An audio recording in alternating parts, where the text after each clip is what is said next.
G'day Battlers, and welcome to the G'day Battlers podcast with myself, Debbie Pebble, and co-host PvP Steve. What's up? And we've got another couple of awesome Oceania qualifiers with g0ne1001 and HugBat. HugBat. Oh, my apologies. Hey, Welcome on no in, worries. guys. Hey, great to be on, Steve and Pebby. Pebby, Pebble. It's a Oh privilege man, to be here. really honing in on my dyslexia. Great Alrighty. way to start. Well, We keep it all while in. we've got. Oh gosh, we just started. So, Gone. Tell me about it's the first time both of you have been on this podcast. So, we'll start with Gone. Introduce a little bit about yourself, who you are, your history with Pokemon and Pokemon Go. Yep, cool. Thanks, Debbie. So pretty much I started Pokemon Go on day one. What was that, 2016? Oh my, almost 8 years ago. Oh, it is 8 years ago because we're doing the 8th anniversary. And with Pokemon itself, I started with Pokemon Blue. And my starter was Squirtle, I think. Has to be Squirtle because water type's my favorite. And in terms of Pokemon Go competitive, I initially started with the grassroots tournament, or I think it was called Sylph back then, playing in a few tournaments. Because I think one day in 2019 or 2020, they introduced a way to actually battle each other, like in Pokemon Go, and that felt like a huge, cool feature. So I just wanted to get in more on that, and this was before even Go Battle League. So I think I went to a few local community grassroots tournaments, and then I really enjoyed just battling against friends and just having a good time and all the stuff you would do in the main game series. And then essentially, I think I did well enough. I was on leaderboards a few times for Sylph, and then I think I qualified to the Continentals or the Worlds, whatever it was called at the time. So that was pre-play Pokemon, and then I've been playing play Pokemon ever since the first regionals here in Australia, and I think I did pretty well. If you didn't know, I actually came third in the first regionals. So Valiant Vish and Rick Flareon are pretty well known, and they came first and second. And then they qualified to that first Pokemon Go Worlds, and they've been pretty much a mainstay in PvP for Australia and Oceania in general. And I think that was 2021. And then in 2022, I was very close to qualifying for Worlds again, just missing out by a few. I think I came fourth in one of the tournaments. So, and then I missed out on a few pass downs because that's what it was back then. It wasn't points; you had to get pass downs. And then 2024. Do we call this season 23? No, this is season 2023. This is 2024 season. Oh, 2024 season. So add one to the 2 years you just said, really. Yeah. And then so the next season after that, essentially that's this season, I should say. So I've qualified to Worlds the first time after coming close a few times, and so very happy to qualify and go to Worlds to Hawaii. It would have been great to go to the other ones in Japan and what was it, London? But I've since, I visited Japan before, so it'd be great to go back. And then I recently this year did EUIC, which was really cool. So yeah, I think that's a big intro for me. Oh, and my first name is Egon, so that's sort of where my in-game name comes from. Gone, just sort of mixing around of some words for those dyslexic people out there. Although I'm not dyslexic. Yeah, not naming any names in particular. But no, look, you join a famous cast of characters in the Oceanic region who do not necessarily have the most creative in-game names. But you've given a pretty solid sort of summary intro to you as a battler, everything we're going to talk about today. Because I think in general, Gone, you are probably one of the best battlers in Australia who hasn't yet gone to Worlds. And so you always were sort of so close, as you mentioned, third place in that first tournament in Melbourne, you top 4 in Brisbane. And then I think you were maybe 1 or 2, I think 2 places off qualifying at OCIC as well. So always incredibly close, but happy to see that this year finally clinched the ticket. And I mean, also as someone who has participated and succeeded for a really long time, like I actually remember casting your Sylph Regionals win in, I don't know, 2022 maybe. Maybe It it was was the year. 2021. It was the year before the first Play Pokemon regionals. I think it was. Okay. So I think it was 2021 to casting your run that you sort of smashed all the way through. I also have quite strong memory of you destroying me in a Sylph Regionals maybe the year before that in quite dominant fashion. It was possibly the hardest I had ever been beaten in PvP at that point. It was quite devastating. It was really, you were just, I have this such vivid memories of you sort of swapping and switching like as soon as you could, you swapped, and I just could not keep track. It was some masterful gameplay. That obviously hasn't changed. You're still absolutely crushing it. But Hugh, HugBat, you're someone that, Debbie and I haven't had the pleasure of meeting quite yet. Luckily, we will get to now that you've qualified for Worlds. But do you want to sort of give us the sort of intro, sort of who you are, your intro to Pokemon, Pokemon Go, etc., etc.? Absolutely, it'd be a pleasure. Look, I think my history with Pokemon's a little bit shorter than g0ne's. So I got started with Pokemon back in 2019 when we were on a family holiday in France. And while we were over there, we went into a local game shop, picked up a couple of what they had at the time theme decks for the trading card game. So I got into that, was playing that with the kids. We came back to New Zealand, of course, after the holiday. Got and sort of started playing actually the trading card game, and then some of the local game shops. Really enjoyed it, really getting into that. And then, of course, COVID hit. So at that point, we started, going for family walks quite a lot to get out of the house. And so we started playing Pokemon Go. And that was a good way of just spending a bit of time with the children, having a good walk. It was quite relaxing, good way to get around. And of course, the roads were so quiet. It was kind of eerie in a way. So that's kind of like how I got into Pokemon Go. But actually, most of my engagement with Pokemon has been in the trading card game. So during those COVID years, I spent a bit of time doing the TCG professor certification for judging. Played quite a bit of the online scene with the online client. Played in a couple of they had Players Cups, a couple of those, and they did an online team challenge for the stores to sort of make up for the lack of in-person play. And then back in 2023, we're coming out of COVID, and stores are starting to open up again. We were away on holiday again in France, so you're probably guessing there's a bit of a connection with France because my wife hails from there, which is why we do try and go back there as often as we can.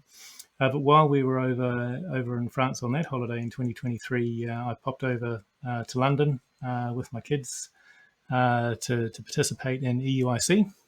So that was in was that April 2023, and as you can probably guess, it was actually all in the trading card game. Me and my two sons playing in the TCG.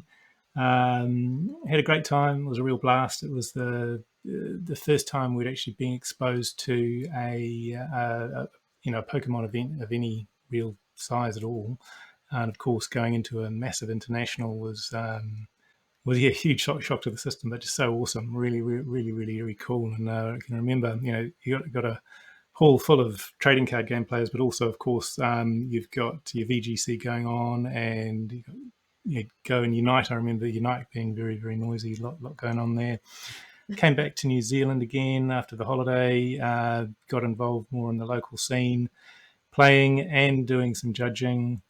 And then, of course, as we move into 2024, then I think, when was it? Was it back in March when we were able to start sanctioning Go events? Yeah, March. Mm-hmm. Yeah, it was back in March. That's right. It seems like so long ago, and it's actually not that long ago. No.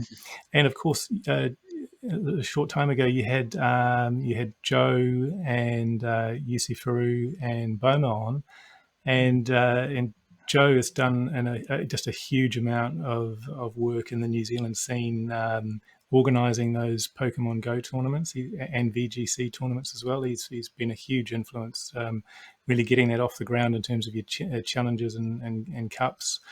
And I was more than happy to get involved, and actually came in as a player with Go initially to help support numbers.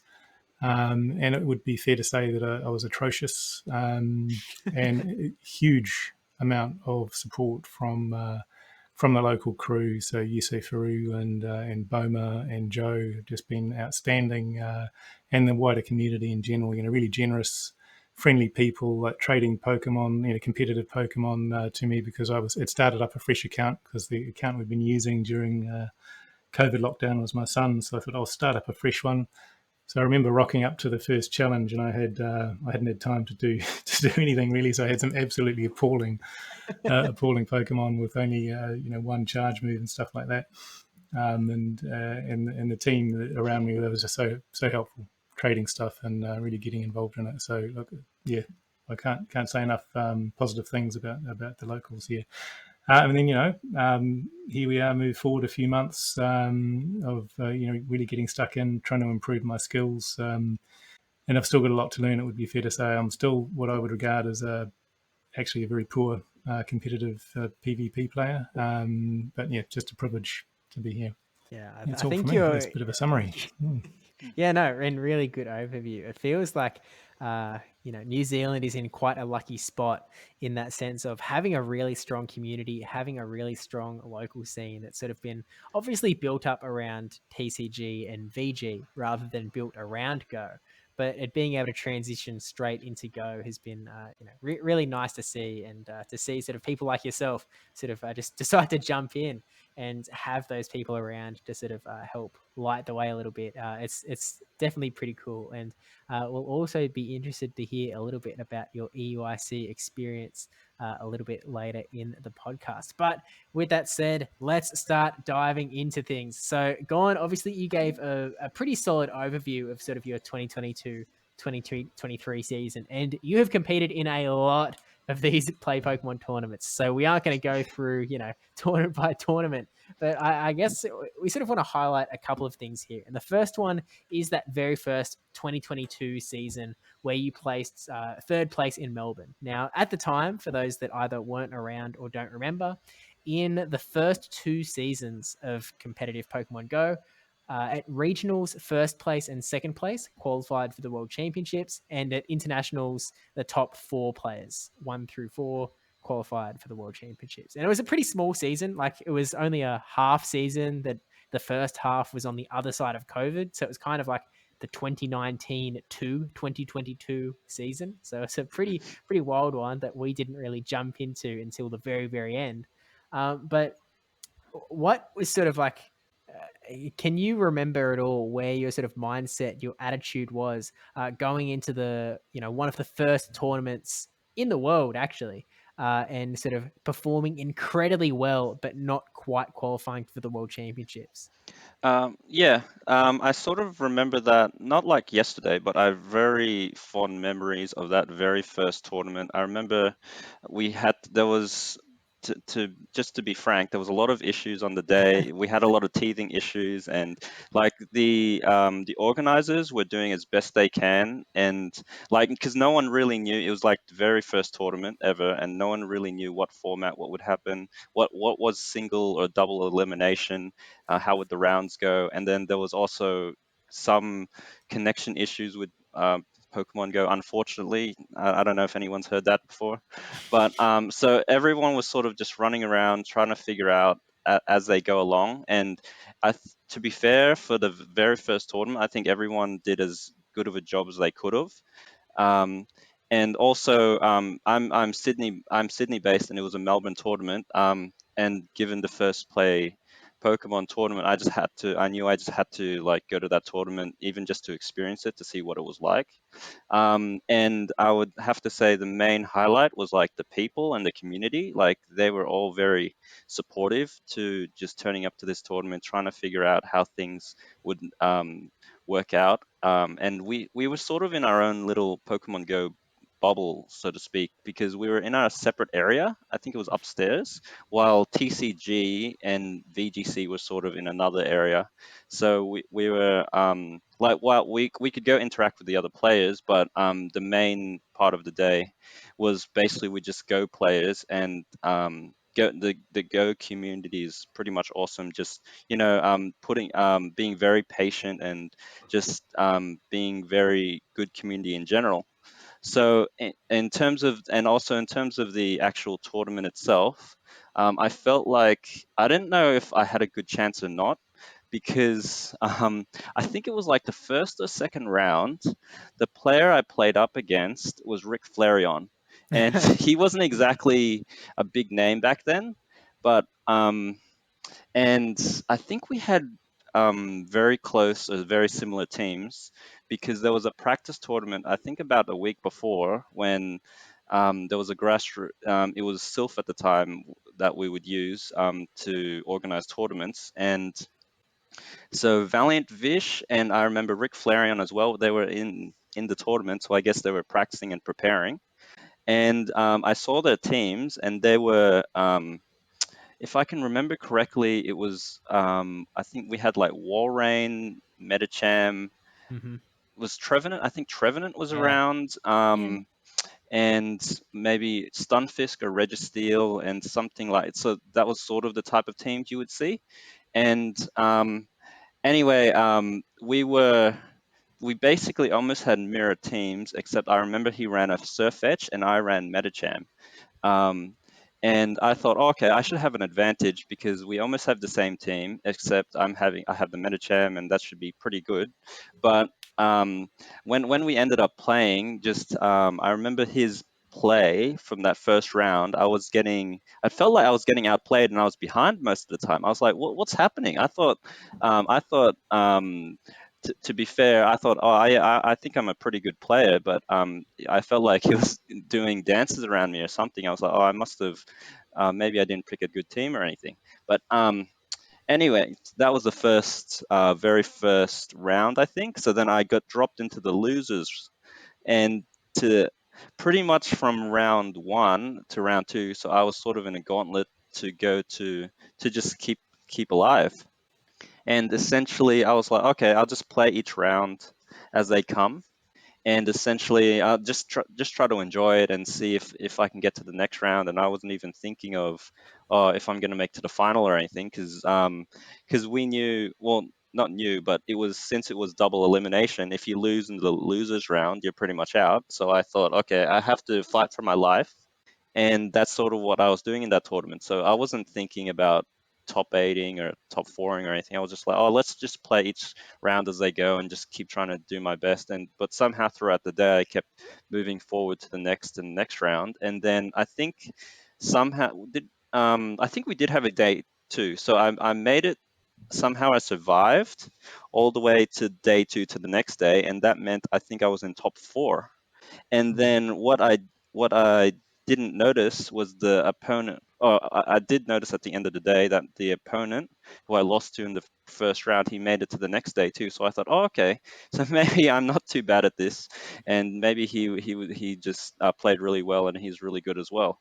So in terms of that tournament, it was sort of like, because if when you're just starting, you're just sort of trying to figure out, no one knows who the good players are. It's sort of like we're all together fresh, and it's just trying to figure out, just play each round, just have fun, and then enjoy the community. And that was all it was pretty much about. And then making it to the day 2, well, that was really great. And then I think my next round on day 2, I played Valiant Vish, and I think well, I think we know what happened with that, but I think he beat me, and then he made it to the finals, and then he ended up playing Rick. So Rick and Vish, and they're huge household names now. If you talk to anyone in the Pogo community, they pretty much know who they are. But back then, everyone was unknown, and yeah, it just felt like playing different beasts. So I lost to Rick, who ended up winning the tournament, and then I also lost to Vish, who came second. And so that was the very first tournament in Melbourne, and they've ever since they've been sort of like rivals, competitors, friends. And yeah, that was Melbourne pretty much for the first tournament in Australia, in Oceania. And So what I'm hearing is that you were the catalyst to make to bring Rick and Vish to their current status, because they had to go through you.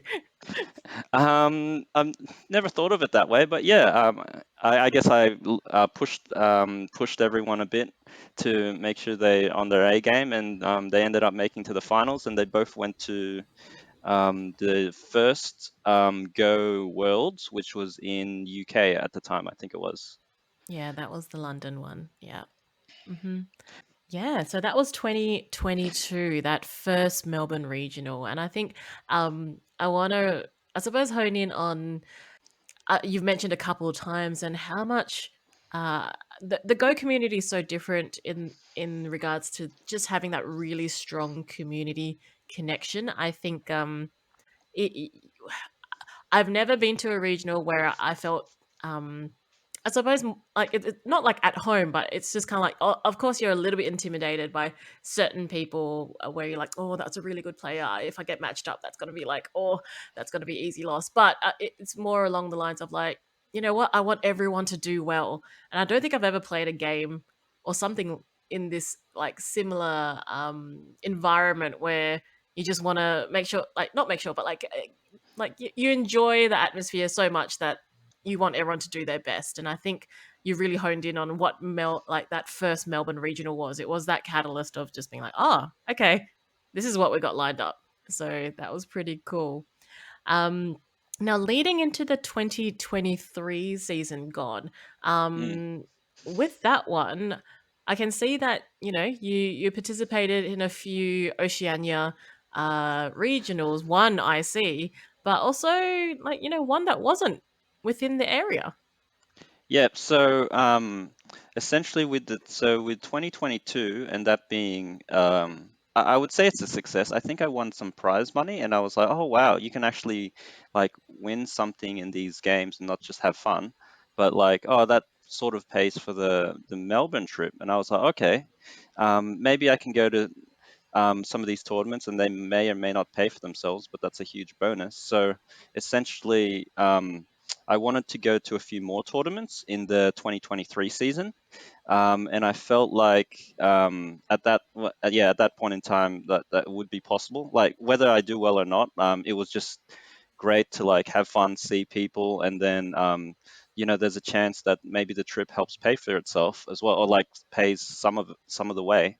So essentially, I thought, okay, let's give it another crack. I did really well in that Melbourne one, and the first regionals was I think in Brisbane. So I thought, oh, I don't want to lose any time with these tournaments, and I felt like I wanted to go to as many as I could, because like even in the community around the world, it was sort of still getting started. It's still very early stages at that point. So we essentially just finished off the 2022 season, and it was the same year that Brisbane was happening. So I think November of that same year as that regionals that I did. I think it was in June. So we played it really late. So then it was a few months later, in I think November of 22, that the first regionals was sort of happening. So I think organization of the play, it was opening up again. It was after COVID, so the organizers as well, they wanted to do more tournaments and have a bigger scene. So I wanted to support that as well, and just have another blast like I did in Melbourne. So I thought, okay, let's try Brisbane and then see how it goes. And then I think in Brisbane, um, again, I don't remember exactly who I played throughout the whole day, but I do remember I did play Fishy Legs. First time I met him in person, I think I met him through the Go community before that. And also, I think, did I play Valiant Vish? I might have played him earlier that day, but I do remember, what was it, Valiant Vish and Fishy Legs? They came first and second, and I think I was fourth for that tournament. So I think I lost to Fishy Legs just before the finals. So I was in the top four, and then I did really well. And then, like, again, the experience was really cool and really fun. And again, I can't say enough about the Go community. They're all very supportive, and it's yeah, just great to be around. Like, you go to these tournaments just to be with the community as well, not just do the tournament. And yeah, it was another great tournament, but again, I was really close. So because I think first and second they get invites, and then there wasn't any pass downs because that was the very first tournament. So yeah, Brisbane was a blast, and I got to know more of the community as well because um, to any of the listeners out there, Australia is quite a big place.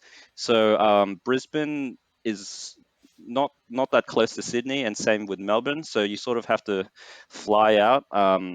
It's definitely it's a few hours to fly, and you definitely can't just do an overnight and drive home like in other states, like with say Europe or the US, where you could sort of do a day trip. You really have to commit to flying and staying there for a few days.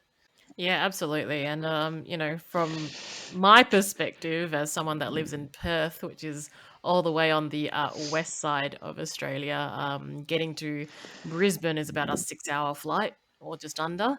Getting to Sydney is about a 5 hour flight. And so, no, I can't drive home straight after it. But you've had a really, so yeah, coming third in 2022, Melbourne, and now fourth place in Brisbane. And then into February, we had our first, and I think, unfortunately to say, our only IC, which was OCIC 2023, which was held in Melbourne there. I mean, like, you still did pretty well in that one.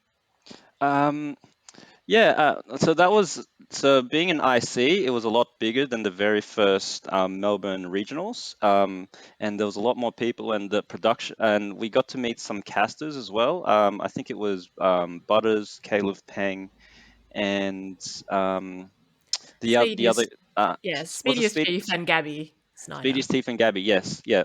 So we got to meet them in person, and I'd have to say they're all really tall. Um, like really cool to meet them, but they can be a bit intimidating. But when you meet them in person and that you talk to them, then they're not actually that intimidating. They're very friendly. So and they're really good casters as well. And then again, this is about the third tournament, and it was really fun. And the Go community definitely went out to support it. And I think it was the biggest tournament we had to date for Australia. And I think a few people flew in from possibly New Zealand as well. I think Yusei was there actually, Mhm. and a few other players from New Zealand.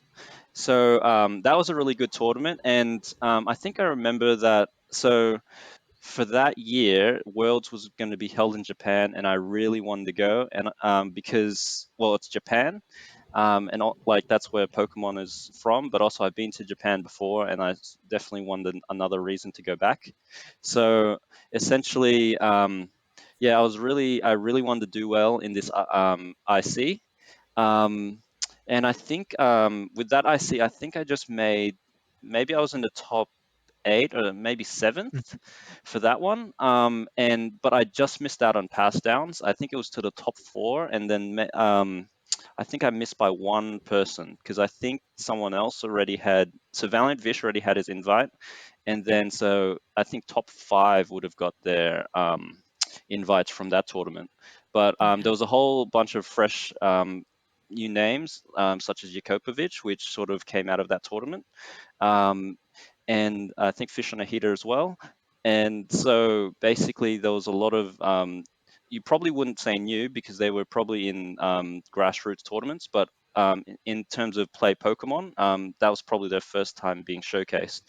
And yeah, and again, that was another great tournament and really fun. And I think it was because we had the casters in person. That was probably the best tournament to date that I had, not to date, I mean at that point in time, that I've been to. Since then, the next tournament I think was in Sydney, so that was more local. After that, and unfortunately, I did have a bad day with that one, so I missed out on I think being close to an invite. But I think Rick Flareon won that tournament in Sydney, or maybe he came first or second. Um, and Steve can jump in on this Sydney tournament. I think Rick came second to Agent Magikarp after a 10-game gauntlet in the finals. oh, yeah, crazy. Whenever one of these players comes in, Rick, Vish, Yako, even Agent Magikarp, they always they have really high caliber play, and always try to when I watch them play or when I play against them, always try to learn like what they're doing or how I can improve as well, because the best way to describe their gameplay is very fluid and they understand the game very well as well. So even if you lose, you can learn a lot on how they play the game. So Yeah, that's a few things I try to absolutely. take away as well whenever I Yeah. play these good players. And then wrapping up in Australia, we can see from thank you Dracoviz for providing the information here, but that you went to Fresno. Tell us a little bit about that. So that was a bit of a not a last minute trip, but it was sort of a family trip to go to California because so there was COVID and I haven't been overseas in a while, and I wanted to visit my grandmother, who lives in California, and just to see how she was. And I thought, oh, that would be a good time to go visit California, see some family, and then at the same time I could. Sort of maybe do this tournament as well, which isn't too far away, and maybe qualify to Japan. Like it was, I wasn't banking on it, but I just also wanted to play another international, like a different tournament that wasn't in Australia, and see how it went and how would I enjoy it. Um, so it all sort of worked out well in terms of the timing. I think it was the long weekend here in Australia around that time, so I could take a few days leave as well, and it wouldn't be too bad, as well as do some family things and not being literally out of the country since 2019 at that point. So it was a plan for that as well. So yeah, so a combination of family trip and Pokemon, and I'd have to say I enjoyed that tournament as well, but I didn't do that well. Unfortunately, there was some really big players in that tournament. I think it was Elite that won that whole tournament, and there was Caleb Peng playing as well, and a few others. But I think I made a few friends from that tournament as well internationally. So yeah, just the Pokemon Go community as a whole, when they're in tournaments, when they play, when you catch up with them, one on one, I think they're very nice personally, and you get good rapport with them, and they're very happy to, when you play and you have some chat, you talk to them afterwards about the games and just where you're from or how they got into the game as well. It's all very cool. Yeah, I think for the most part, we're quite lucky in the Pokemon Go community to have quite a positive force, a positive vibe all around. But definitely sort of a cool thing to be able to get out and sort of play a tournament in another country as well. And I think that's a pretty decent segue to talk to you, Hugh.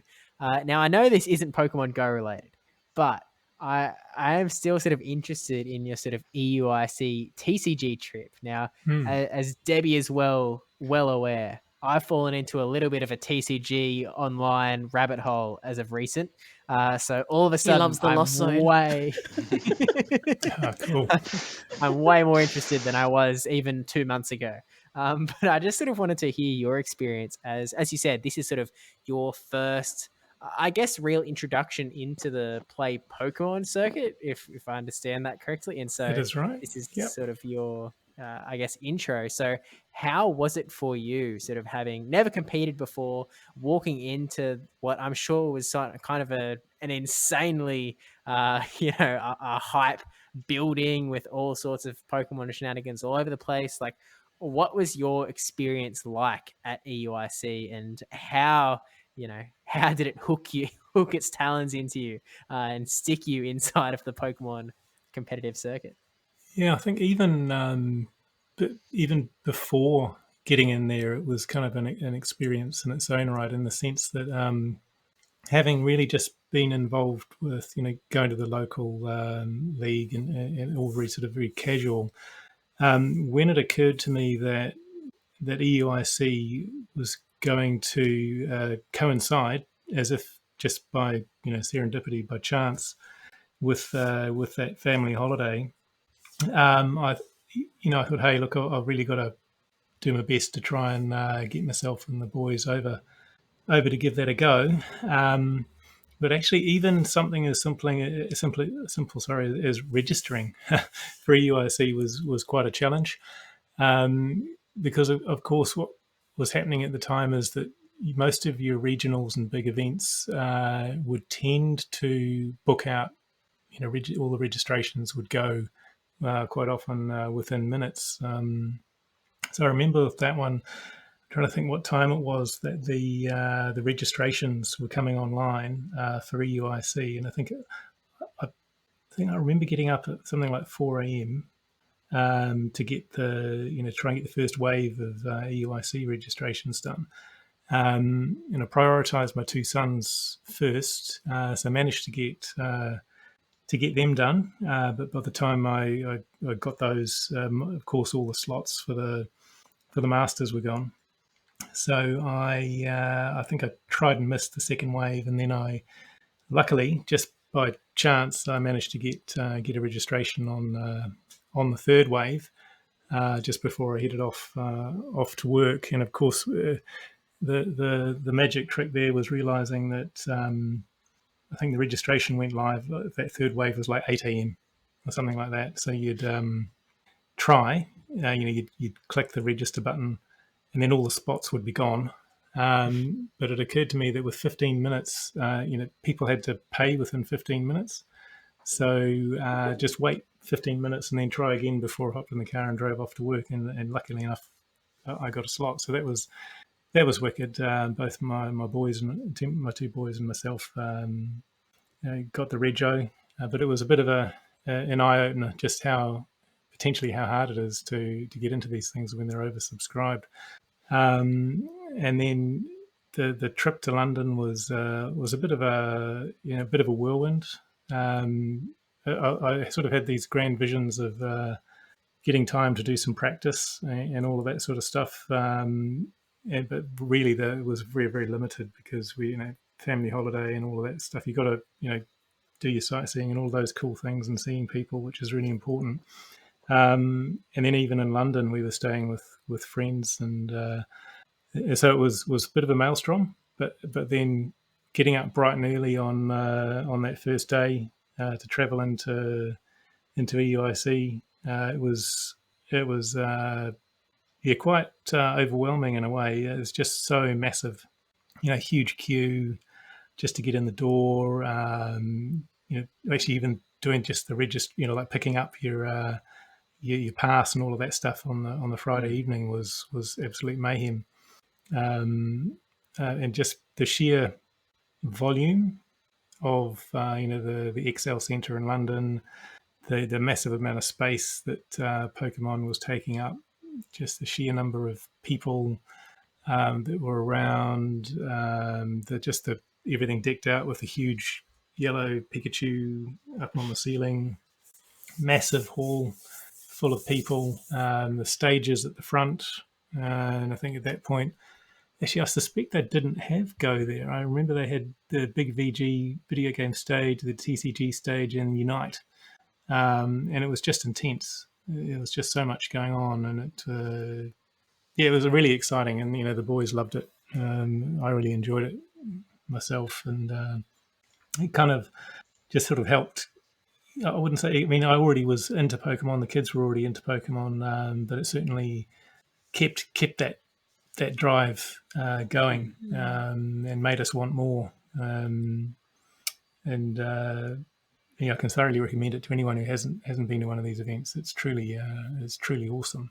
Even just the sheer amount of noise going on, with things like that, especially actually the VG, and more than that, even the Unite ones. It was just going crazy as people were watching all the live battles. But even like trading card game, video game, the big games up on being streamed, a lot of noise and hype going on around those. So yeah, but it was exhausting as well. I remember it being a huge, long, exhausting day, but really awesome. Good buzz about it, and even things like trying to get into the Pokemon Center. That you had to you get a pre-registered spot, and it was almost chaos. But it was cool. And by the time you get in there, half the good stuff's already gone, and all this kind of stuff. But yeah, it was really cool. Yeah, really, really, really good. So thoroughly recommend it to anyone. Yeah, absolutely. It sort of reminds me a little bit of sort of what, and this is a little bit foreign to many of us in the oceanic region, but what it reminds me of is when people talk about going to like Disney World, for example, and it's like there's all of this stuff to do, there's all of this stuff that you can fit in. If you've been there before and you're a bit of an expert, you can sort of figure out exactly how to, perfectly line everything up. All the strats, to sort of wait that 15 minutes to rego. That, if I rego for the Pokemon Center at this time, then I might yada, yada, yada. Like there's all of this sort of inside baseball knowledge that when it's your first time, it can be a little bit like, a little bit overwhelming, perhaps. And there's sort of just so much going on. But at the same time, it means that it's so cool, and it also makes you really want to go a second time so that you can sort of, do it all again. So I can very much quite easily put myself in your shoes in sort of imagining that sort of, I guess, sucking in deeper into the, into the Pokemon world. And if you don't mind me asking, how did you guys end up doing at EUIC? Oh, we didn't do all that well. I recall. I think I one win, and I think it was 3 losses before I dropped, so I could spend time watching the kids and seeing what they were up to. One of my sons, he was 0-4, and the other son was 2-4 before they both dropped. But it was more about just the sheer experience of it, and the atmosphere, and just the sheer quality of the event that was going on. I think for us. So again, it wasn't really about the results. It was about the experience, and certainly had us hooked and wanting more. So yeah, what I must say, I've really got a lot of kudos to the TCG players who can get through 9 rounds in a day. These are 50-minute rounds, best of 3, and quite often, the time between rounds might be, maybe an hour and 15 or something like that. So it's a long, grueling day, and hats off, man. It's tough, and that's where I think games like the video game and Go have a little bit of I think the shorter, sharper nature of the games is good actually, because I think you can pace things a bit better with that. So I've certainly quite enjoyed the cadence of Go tournaments, and I think that really helps as well. Yeah, it's actually an interesting perspective. I haven't really heard it before, even though it's quite obvious in that it's such. I feel like TCG is so long and drawn out in that sense, and you sort of have to keep your mind active the entire time. You're like, you have to constantly be thinking about all of the cards your opponent might have, all of the strategies that you might try and employ. For a full 50-minute round for 9 rounds in a day is pretty intense. So, yeah, let's just say I'm not too upset about the whole Go thing. It's how it's all set up, but it's nice to have some chill time. But I guess that transitions us a little bit into the 2024 season. Now, Hugh, after your experience at EUIC, was there any inkling to sort of try and draw you into one of the regionals, be it in Oceania or very far away? I mean, I assume TCG would have been the larger draw rather than Go, especially seeing as two of the regionals in Australia happened before locals came out. So before, and I mean, the third one was Perth, so as far away from you as you can get. Yeah. Sorry. Yeah. So it all comes down, being New Zealand based, we are, fairly distant from a lot of things, very much like Perth. In fact, actually, to be fair to Perth, I think it's closer for us to get to the likes of Melbourne and Sydney than it is from Perth. So yeah, the flight from Auckland is about 4 hours. But we did actually pop over to the Melbourne regional in Oh, February this year. So that was for the TCG. We were thinking about Brisbane. Just in the end, we think, because when was Brisbane? Was that November last year? I think, wasn't it? yeah. It really just comes down to sort of juggling the cost calculation, time and cost. So we realised we probably couldn't afford to do too many, but Melbourne was certainly the obvious one to go to. Perth kind of out of the question just from a cost perspective. But we headed over to Melbourne to do some TCG. I did better than I did at EUIC, but certainly not well. And one of my boys was playing TCG, and he did okay. I think probably again better than EUIC, but he got sort of middle of the pack, I'd say, something along those lines. But also good to see again just the sheer variety of the games going on. It was obviously much smaller than EUIC, but again, great buzz about it. And I'd have to say that really well organised, and I really loved that Melbourne Convention Centre.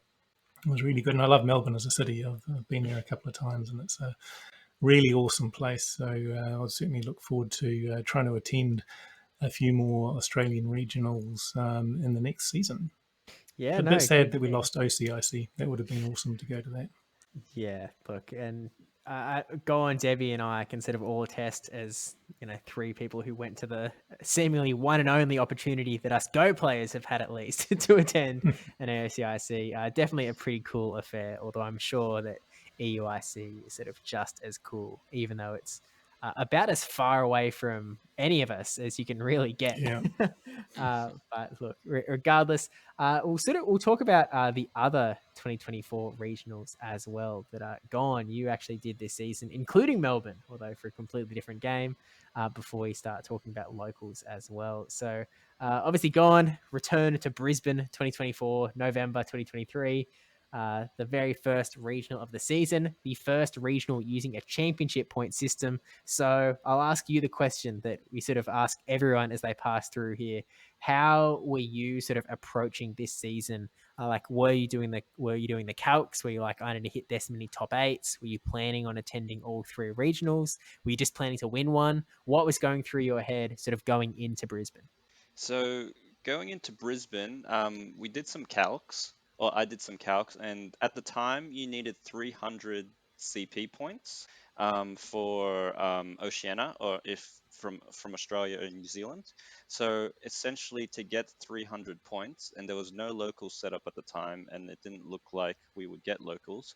You pretty much had to top eight because top eight was at least 100 points. Oh no, top eight was 100 points, and then in Australia or Oceania, there was only three tournaments. So there was Brisbane, Melbourne, and Perth. So apart from winning a whole tournament, the only way you could actually qualify, you'd have to without locals, you would have to play in all three tournaments, or win one outright. Um, and so I thought in Brisbane I have to at least get top eight to have a chance to go to Worlds. And I mean I've top eighted before, but it felt like the stakes were on because there was so little, because there was no pass downs this time either. So you really had to do well in the tournaments and sort of gain those CP points, and because we assumed we just wouldn't get locals, and 300 CP at the time was really, it felt really high, for only getting those points in regionals. So yeah, essentially my plan was I had to at least top 8 and do well, and hopefully I can top 8 in the other tournaments as well, if not outright win one. But main focus was to top 8, and luckily in Brisbane, I did top 8. So I got into the top cut of that tournament, and so I was pretty happy with my performance, and so essentially it was sort of looking good, um, and I thought, okay, I just have to continue this momentum in the other tournaments. So and I think so Jakobovic ended up winning that Brisbane tournament. And he was just off the back of winning OCIC, and he did really well. I think he was undefeated in that OCIC tournament. So winning another regionals, he pretty much proved himself as being one of the best players in Australia. So yeah, so that was really cool. And essentially, I think the next, so that was in November. Essentially, the next tournament was in Melbourne, and um, my my goal again was to top 8 to at least. So I think I was on 100 points, and I needed to get 200 points more. And in Melbourne, I think I topped 12. So if not top 12, maybe it was top 16, but I didn't do quite as well as I wanted to. So that pretty much, I thought at that point, oh, my chances of qualifying to Worlds this year is very low. Um, but I was still thinking, oh, I've never been to Perth before, and I do want to do that tournament. It is quite a far trip, like was it 5 or 6 hours? And I think it was in April. So I thought, okay, there's still a bit of time, still a bit of planning you could possibly do.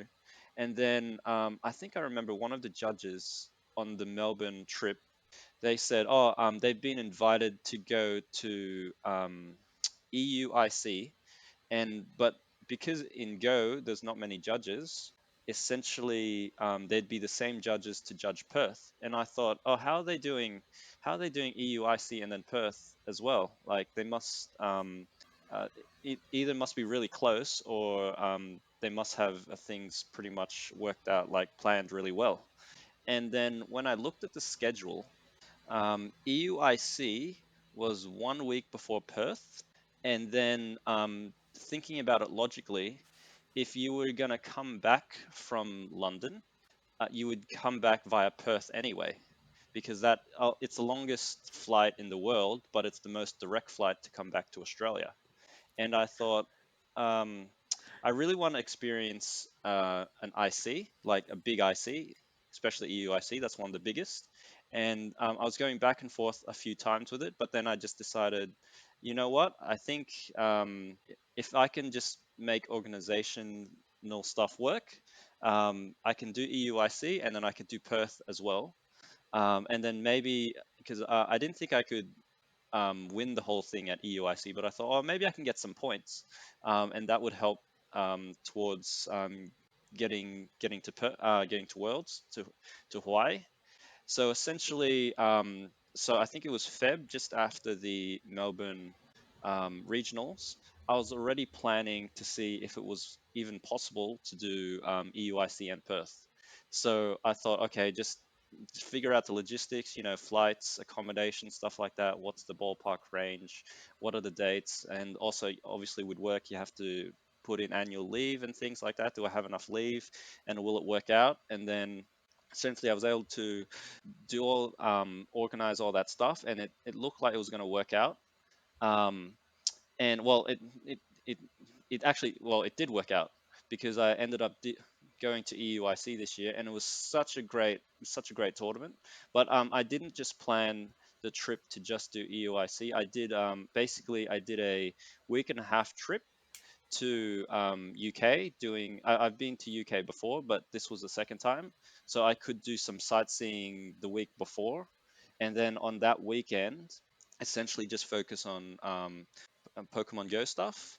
So essentially, I planned it out really well that It was the Easter weekend, because Easter I think was really early. So we got that in Australia anyway. We have 4 days off, so we have the Friday and then we also have the Monday off.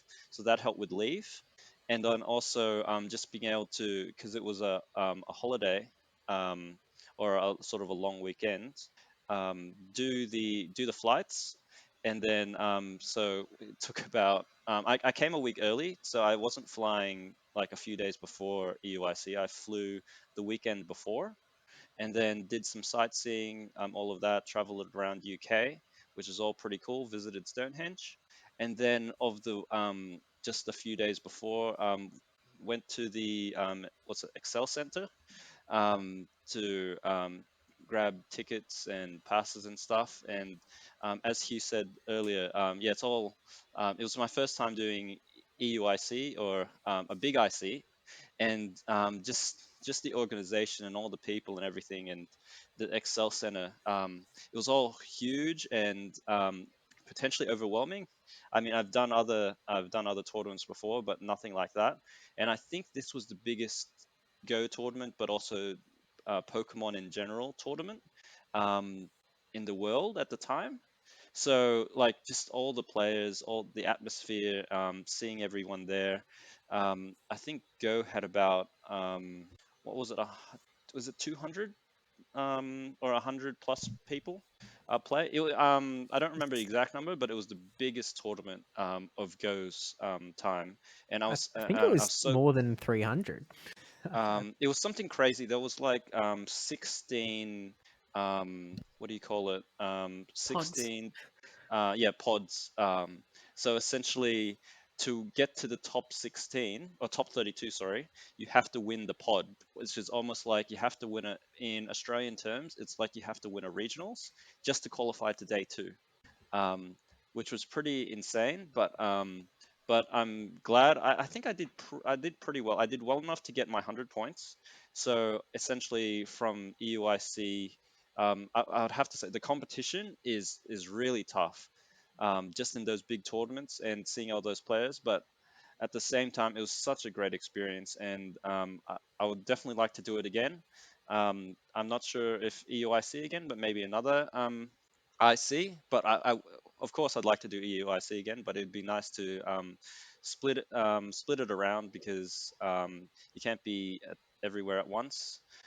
So yeah, essentially that was such a huge, gigantic tournament, and you could see the giant Pikachu in the middle of the in the hall, and it was how would I describe the hall? So you had probably 1,000 plus TCG people, and then probably 500 plus VGC people.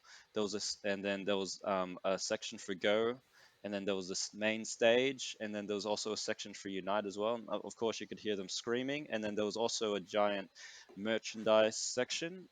That's not just the Pokemon Center, but a separate, just I think independent merchandise section for small vendors that you could go to and see. And then also they had like small game section as well, just for people casually getting into stuff like either video game or trading card game, or every game you can think of for Go. And like, I've never been to Worlds before, but I'd imagine that's sort of what Worlds would be like, with Well, we'll just find out soon. yeah, yeah, but yeah, EUIC was, I'd definitely say so. Before OCIC was great, but EUIC was like next level, and yeah, very excited with that. And then coming just to circle around fully, after the EUIC, I was able to fly directly to Perth. Like, it was such a long flight, and I've never been to Perth before.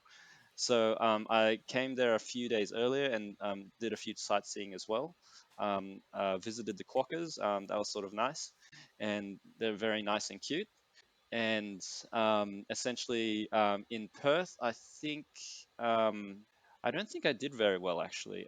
It was quite a good, yeah, quite a difficult tournament, I think, or maybe I didn't play that well. But again, the people were there really nice, and oh, we had our first stream at Perth, which thank you guys, actually, Debbie and Steve. I hope we have a lot more of those, but it was a great, definitely a highlight, the stream, being able to see people play, and like live and broadcast it around the world, just to be able to showcase just the local players, because I don't think we get showcased enough because in North America and Europe, they have the big productions and everything like that. And when you get to see players on stage, you get to root for them, and then you hear the crowd and everything. It's great. We can have something like that for Australian players or Oceania players as well going forward. So really thankful to you guys for setting that up. And yeah. Fingers crossed it's not the last. Yeah, thanks, Steve. Who pulled most, and if not all of the weight for this stream. And yeah, it's all like as you mentioned, I think with your experience that coming from an IC where you see the huge production and everything, and then you come back to Perth and you're like, at least we've got a stream, because we haven't had one at all.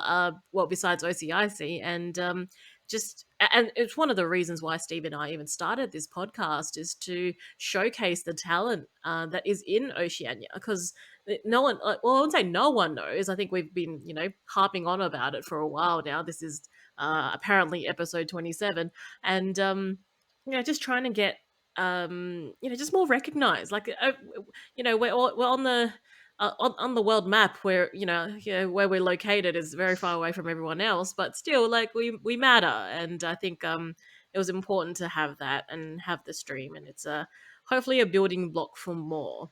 But yeah, that was your run through 2024 in the regional and IC circuit. Now I think it's important to kind of bring back to what we mentioned earlier, the locals scene started from March. And from this time of the recording, we have it is June now, so we've had only really 3 months of locals, which is crazy, because it just feels like we've had locals for a while now. And I think having locals has really changed the scene, and I think it's really been impactful for yourself, Hugh. What are your thoughts on locals in New Zealand? Oh, look, it's fantastic to have them. It was a great boon to have those, to be able to be organised. And again, I just want to do a massive shout out to Joe for all of the amazing work that he's done as an organizer behind the scenes, getting things cranked up.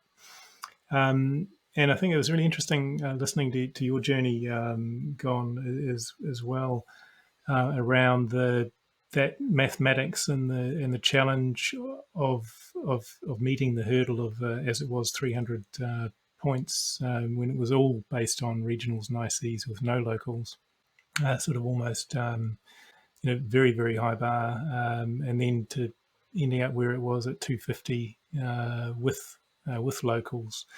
And of course, challenges and cups, although they're not worth nearly as much as regionals and ICs, and nonetheless, significant in the context of our region. So it is just a massive opportunity, and it was fantastic to see that opportunity come up and get organised so swiftly and so well.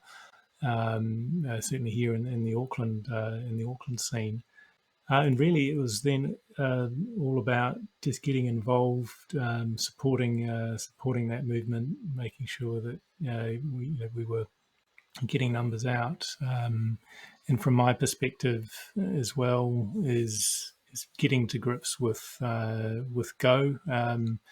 And getting really involved in that, and it would be fair to say learning from the local mentors like Yusei Furu, Bamatsu, and it would, again, I know we've said this several times already, but it just can't be said enough that the community is just so strong and so supportive, and it really is about helping people and teaching. And as I think I mentioned earlier on, I didn't have a lot of the competitive Pokemon at that point in time. So through trades, was able to get get some competitive Pokemon with 2 charge moves and so on, giving me time to build up Stardust and what have you to develop some off the bat from my end, and then just the learning side of things. So turning out regularly for local events, playing against the likes of Yusei Furu and Bamatsu.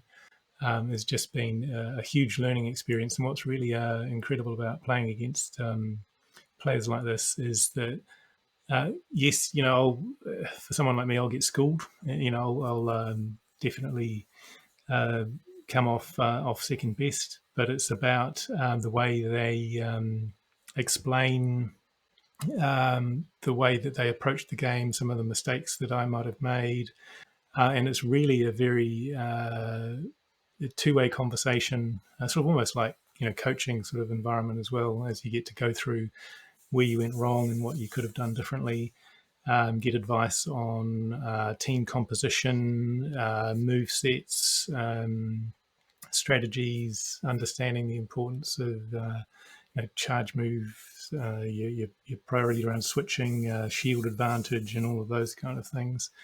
And then I think one of the key sort of quite light-hearted things that I quite enjoy is, especially with Yusei Furu, is quite.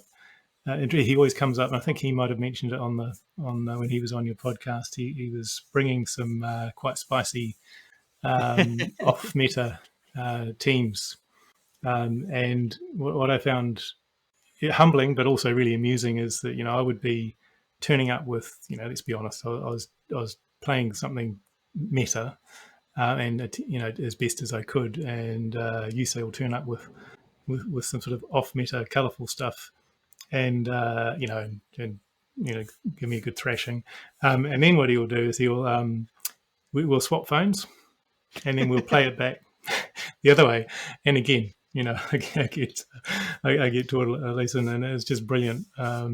Really, really good just to see the I guess the level of strategizing, but also just a huge knowledge pool that players like Yusei and Bamatsu and g0ne, actually just listening to you as well, I can see you've got it.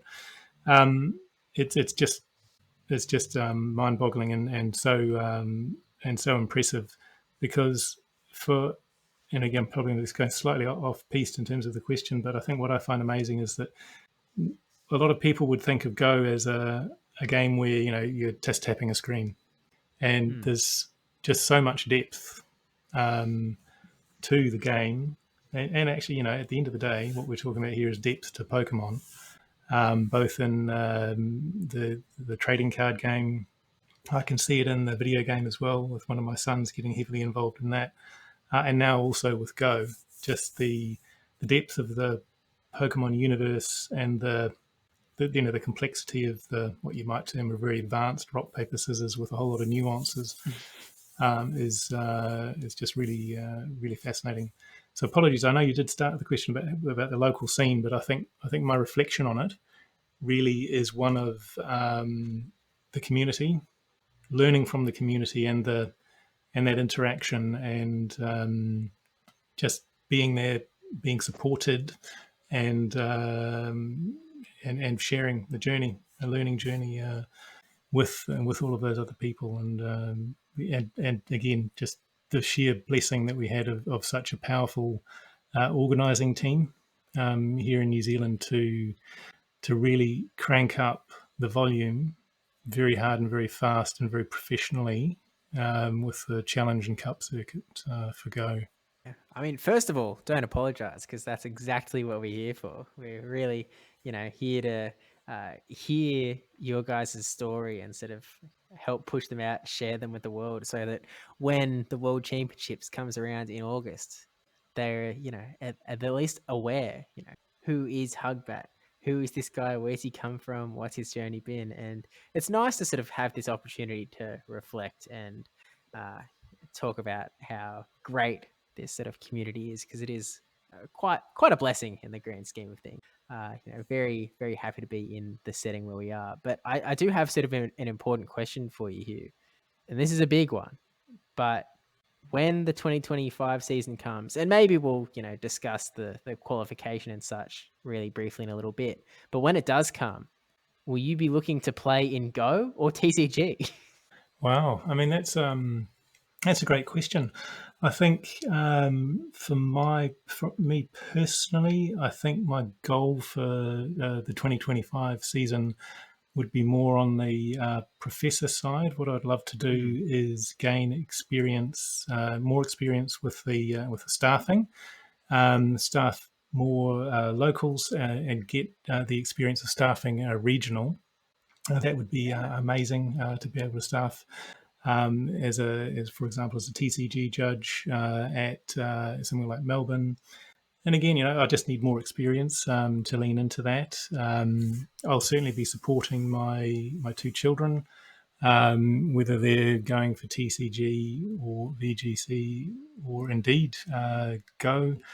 I think that's probably how I would characterize it. I will, of course, continue to play. I think where I started was very much orientated around the trading card game, but I'm really had my eyes opened, I think, to the depth and the brilliance of the other games that are there. So with the video game and Go, and I'm more than happy to continue leaning into learning more about Go because I think it's just fascinating, and I've been practicing hard to try and improve my skill set, and I've got a long journey to go there.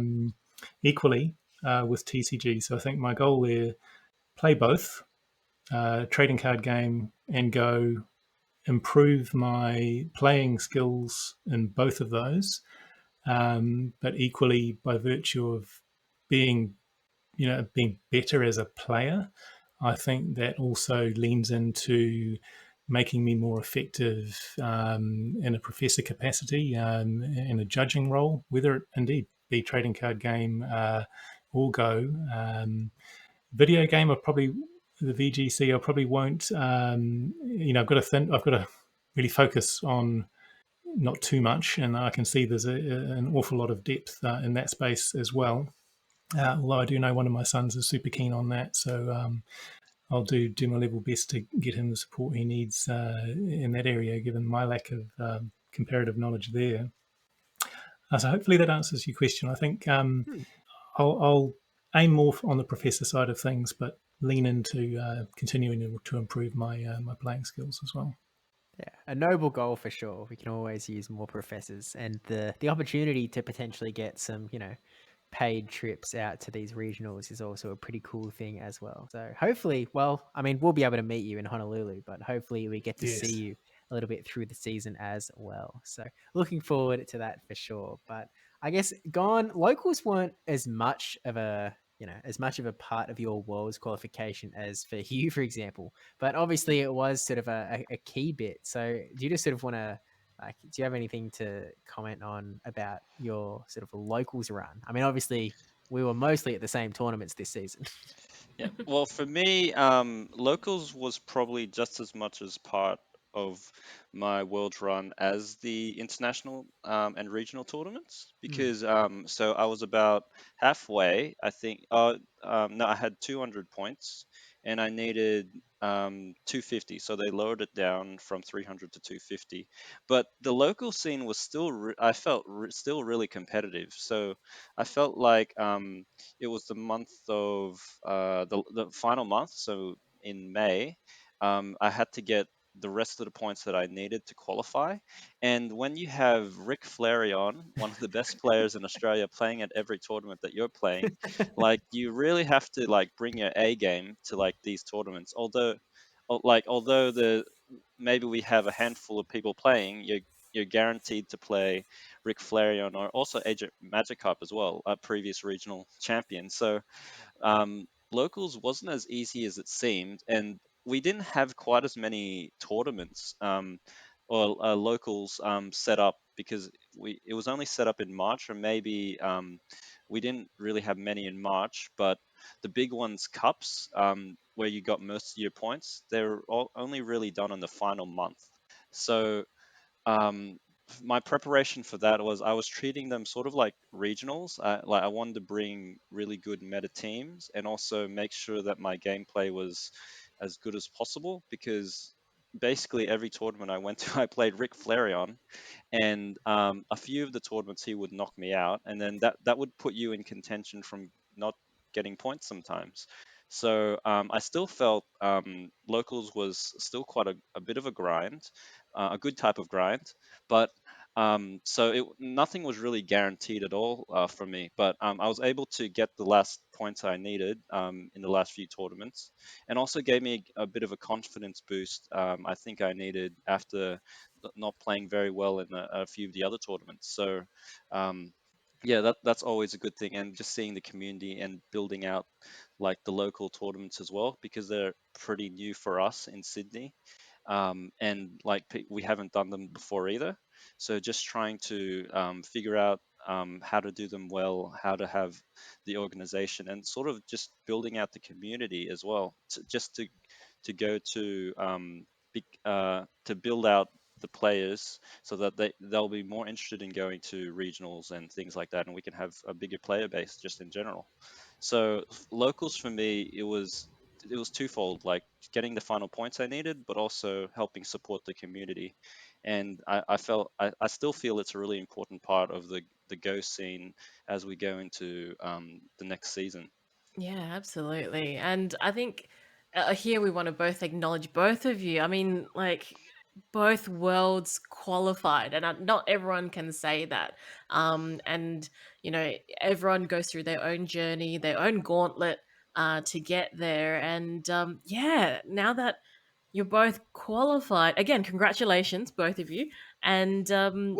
suppose now the question now is going, well, what are we doing leading up to Honolulu? Like, have we got any prep? Have we got any ideas of, or maybe you've already started on, like, team compositions, or maybe you're like, you know what, I don't want to think about it. It's still, from the date of this recording, under 7 weeks away. Hugh, have you got any thoughts leading up to the trip? Yes, yes. So look, I've got a few things to do to prepare. I've got obviously continuing to invest in my own Go account and building that up, trying to get a view of what Pokemon will be competitive, saving my Stardust to develop the right things, because of course that's a very precious commodity. But also at the same time looking to support my children as well, because they'll be coming over as well. So looking at helping one of my sons with trading card game deck selection and practice, and also getting a bit of support from my other son with video game. So quite a complex mix of preparation to do in that space, and I think it's going to be a challenge. Yeah, it's only 7 weeks away, and that has crept Hmm. up so fast when you think about it. It feels like in some ways it's a long way away, but I know it's not. That's not a lot of time to prepare when you've got your day job and you've got a family and all of these things. So time is precious, and it's going to be a matter of investing that as wisely as I can. And I'm looking at getting a bit of coaching support for my kids.